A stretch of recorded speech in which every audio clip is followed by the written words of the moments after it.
بسم اللہ الرحمن الرحیم۔ تمام ناظرین کو ایک مرتبہ پھر روہیل وائس چینل میں دل کی گہرائیوں سے خوش آمدید۔ میں امید کرتا ہوں کہ آپ سب دوست خیریت و عافیت سے ہوں گے۔ ناظرین گرامی، بڑھتے ہیں آج کی کہانی کی جانب۔ وہ وسطی ایشیا کی ایک ریاست کا نیا بادشاہ تھا، نہایت بہادر مگر بے تدبیر۔ اس نے کچھ ہی عرصے قبل حکومت سنبھالی تھی، باقی تمام معاملات اس نے کنٹرول کر ہی لیے تھے، مگر قابو نہ ہوا تو ڈاکو راج قابو نہ ہوا۔ اس کی بڑی وجہ ڈاکوں کا منظم ہونا تھا، جبکہ بااثر لوگوں کا بھی اس میں ہاتھ تھا جو ڈاکوں کی سرپرستی کرتے تھے۔ آج بادشاہ نے محل میں اسی مسئلے کے حل کے لیے ایک اجلاس بلایا ہوا تھا۔ وہ کہہ رہا تھا، ہم نے اس سے پہلے بھی کئی اجلاس بلائے مگر کوئی فائدہ نہ ہوا۔ آبادیوں کو لوٹ لیا جاتا ہے، تجارتی قافلوں سے مال و متاع چھین لیا جاتا ہے۔ لگتا ہے ہمارے ملک میں لٹیروں کی حکومت ہے۔ آج ہم اس چیز کا جائزہ لینا جمع ہوئے ہیں کہ جو تجاویز پہلے اجلاسوں میں آئیں وہ ناقص تھیں یا ان پر عمل درآمد میں کمی رہی۔ آپ سب باتدبیر لوگ بیٹھے ہیں، ہمیں کوئی انقلابی تدبیر بتائیں جس سے عوام بھی سکھ کا سانس لیں اور ہمیں بھی اطمینان نصیب ہو۔ اجلاس میں ایک نوجوان وزیر کھڑا ہوا اور بولا، حضور کی اجازت ہو تو میں کچھ عرض کروں۔ بادشاہ نے ہاتھ کے اشارے سے اسے بولنے کی اجازت دے دی۔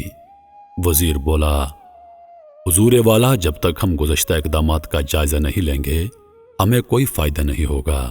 حضور، نئی اور انقلابی تجاویز تو پہلے بھی بہت آئیں، مگر کون سے عوامل تھے جن کی وجہ سے یہ تدابیر ناکام رہیں؟ ہمیں ان سب کا جائزہ لے کر آگے بڑھنا چاہیے۔ باقی وزراء اس نوجوان وزیر کو قہر آلود نظروں سے دیکھنے لگے، کیونکہ ان کو پتا تھا کہ ناکامیوں کا ذکر ضرور ہوگا تو ان سے بھی جواب طلبی ہوگی۔ ایک وزیر اٹھا اور بولا، جلی ہوئی ہانڈی کو بھلا اور کیا جلانا؟ میرے خیال میں ہمیں وقت ضائع نہیں کرنا چاہیے اور آگے کی سوچنی چاہیے۔ بادشاہ نے اپنا فیصلہ سنایا، ہم تمہاری بات سے بالکل متفق ہیں۔ سانپ وہی تھے جو گزر چکے اور ہم لکیروں کو نہیں پیٹنا چاہتے بلکہ ان کے بلوں تک پہنچنا چاہتے ہیں۔ کافی بحث و مباحثے کے بعد ایک تجویز پر سب متفق ہو گئے کہ ڈاکوں کے سرداروں کو حکومت میں شامل کر لیا جائے۔ وہ جب حکومت میں شامل آ گئے تو ڈاکہ زنی خود بخود ختم ہو جائے گی۔ کچھ عرصے کے بعد ڈاکوؤں کو وزارتوں سے نواز دیا گیا اور وزارت عظمیٰ سب سے بڑے ڈاکو سردار کو دے دی گئی۔